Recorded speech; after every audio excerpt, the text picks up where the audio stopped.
ہے تو پھر جائیں کہاں؟ جگہ بھی کوئی نہیں، کیونکہ جہاں یہ ملاقات ہوئی، جہاں یہ باتیں ہوئی تھیں، وہ لامکان ہے، مکان بھی نہیں، وہ لامکان ہے، مکان بھی نہیں، اور اللہ اور اللہ کے رسول کے سوا تیسری چیز ہی نہیں کوئی، تو پھر سیر کہاں کا؟ اس کو کہتے ہیں تفسیر۔ آرائس البیان نے جو اس کو نقل کیا اس طرح کہ اس کو کہتے ہیں السیر فی اللہ، السیر فی اللہ، یعنی سیر کرو۔ کیا سیر تھا؟ میرے محبوب خوب خوب تم مجھے دیکھو میں تمہیں دیکھوں، تم مجھے دیکھو میں تمہیں دیکھوں۔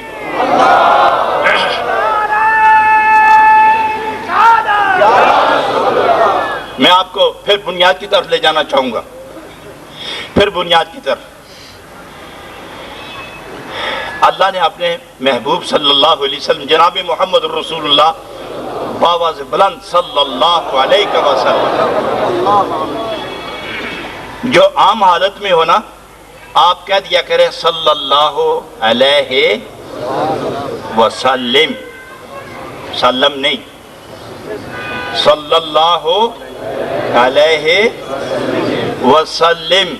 اور اگر یہ صیغہ ماضی کا بنایا جائے تو پھر ٹھیک ہے، صلی اللہ علیہ وسلم، خدا نے صلاۃ و سلام دونوں بھیجے ہیں، یہ ٹھیک ہے عام حالت میں۔ اور جو خاص حالت میں ہیں وہ اس طرح پڑھا کریں صلی اللہ علیہ وسلم، یا علیہ۔ جو خواص ہیں وہ علیہ پڑھیں، جو عوام ہیں وہ علیہ پڑھیں، اس لیے کہ علیہ میں جس پر سلام بھیجا جائے اس کا تصور اور خیال میں حاضر ہونا ضروری نہیں، لیکن خواص کے لیے جب وہ علیہ پڑھیں گے تو جس کے لیے درود بھیج رہا ہے اس کا سامنے ہونا ضروری ہے۔ یہ ذہن میں رکھیں، یہاں عوام اور خواص کی تقسیم ہے۔ عوام پڑھیں صلی اللہ علیہ وسلم۔ میں یہاں چھوٹا سا مسئلہ بھی بیان کرتا چلوں۔ مسئلہ یہ ہے کہ نبی پاک علیہ السلام فرماتے ہیں کہ من صلی علیہ واحداً صلی اللہ علیہ، علماء بولے نا، من صلی علیہ واحداً صلی اللہ علیہ عشرہ۔ حدیث پاک یہ ہے جو ایک دفعہ کہہ دے اللہم صلی علی سیدنا محمد، خدا یہ نام سن کر ہی 10 رحمتیں نازل فرما دے۔ تخصیص ہے نا، من صلی علیہ، علیہ اپنی طرف فرما رہے ہیں، من صلی علیہ، ایک دفعہ جس نے پڑھا درود، اور وہ درود کیا پڑھے گا؟ اللہم صلی علی سیدنا، یہاں تک اس نے پڑھا، ثواب ملے گا؟ کوئی نیکی نہیں ملے گی، کوئی نیکی نہیں ملے گی۔ جب یہ کہہ دے محمد تو عرش کے کنگرے جھوم اٹھتے ہیں، زمین اور زمان حرکت میں آتے ہیں، خدا کی رحمت جھومنا شروع ہوتی ہے، طغیانیاں آتی ہیں، سیلاب آتے ہیں کہ نہیں؟ تو کچھ نہیں بچتا، سب سیلاب کے اندر غرق ہو جاتا ہے۔ جب کوئی کہے اللہم صلی علی سیدنا محمد تو خدا کی رحمت کے دریا میں سیلاب اٹھتا ہے، تو جہاں جہاں پڑھنے والے ان پر رحمتیں نازل ہوتی ہیں، نبی پاک پر نور کی برسات شروع ہو جاتی ہے۔ اور کمال یہ رحمت وہ بھیج رہا ہے، اور نبی پاک خدا کا شکر ادا نہیں کرتے، نبی پاک جو پڑھتا ہے اسے یاد کرتے،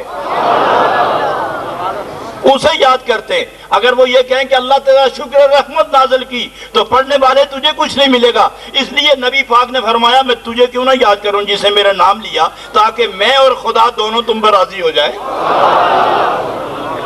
دیکھو جی اتنی بابرکت ذات گرامی ہے، تو آپ جب پڑھتے ہیں التحیات، پہلے قید میں، پہلے التحیات میں التحیات للہ،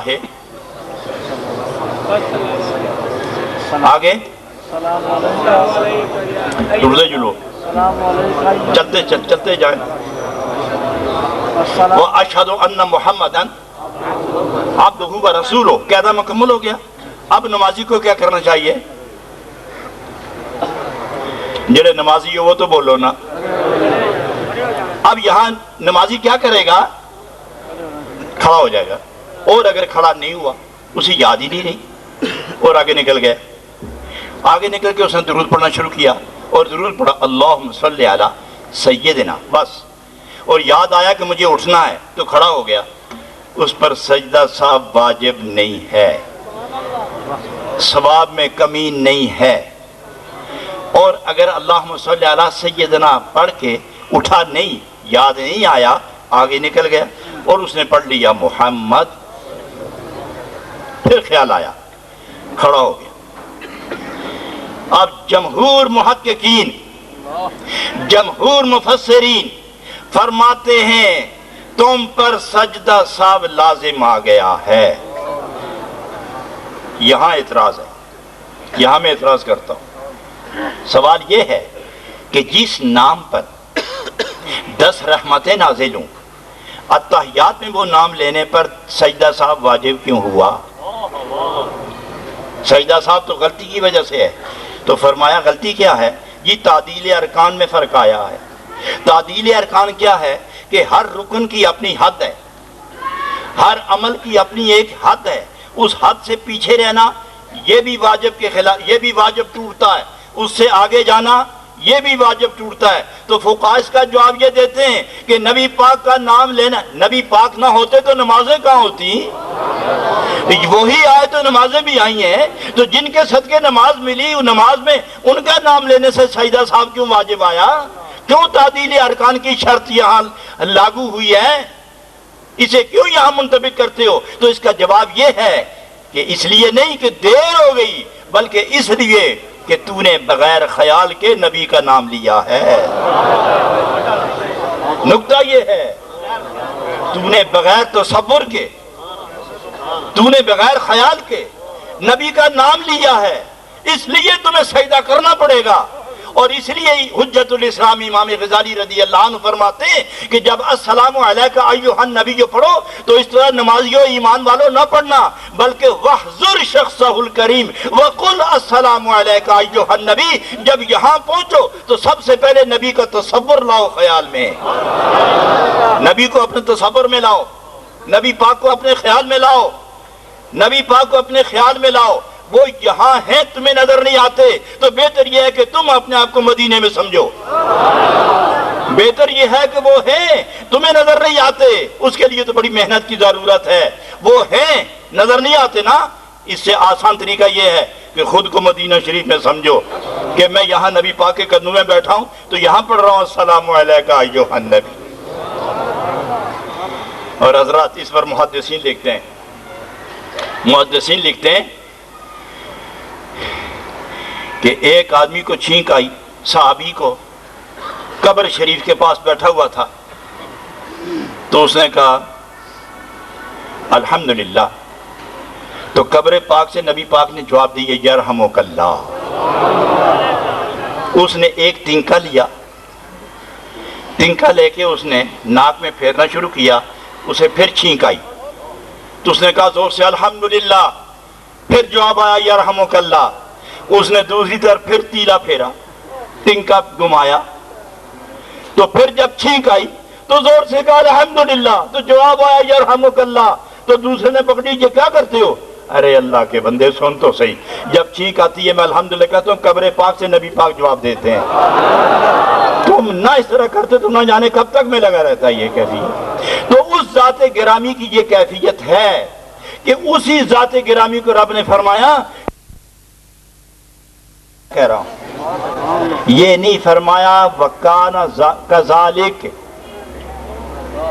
فَكَانَ كَذَلِكَ وہ اسی طرح تھے، نہیں وَهُوَ كَذَلِكَ وہ اسی طرح ہیں۔ بات سمجھیں، بات سمجھیں نا پر مجھے آپ کی ذہانت پر، آپ کی علمیت اور دانش پر اور آپ کی قوت ادراک پر مجھے کوئی شبہ نہیں ہے، مجھے کوئی شبہ نہیں، آپ سب بات سمجھتے ہیں، لیکن میں ایک لطیفہ سنانا، لیکن اس کا تعلق آپ کے ساتھ نہیں ہے، آپ اس لطیفے کا تعلق اس کے ساتھ نہیں۔ میں انگلینڈ میں بیٹھا ہوا تھا، ایک چودھری صاحب میرے پاس بیٹھے ہوئے تھے، تو اخبار آیا سامنے، تو وہاں لکھا ہوا تھا کہ ایک مرد خراٹے لیتا تھا، تو اس کی عورت نے عدالت میں دعویٰ کر دیا کہ میں اس کے ساتھ نہیں رہ سکتی، مجھے طلاق چاہیے۔ تو وہ کہنے لگے تعجب کی بات ہے،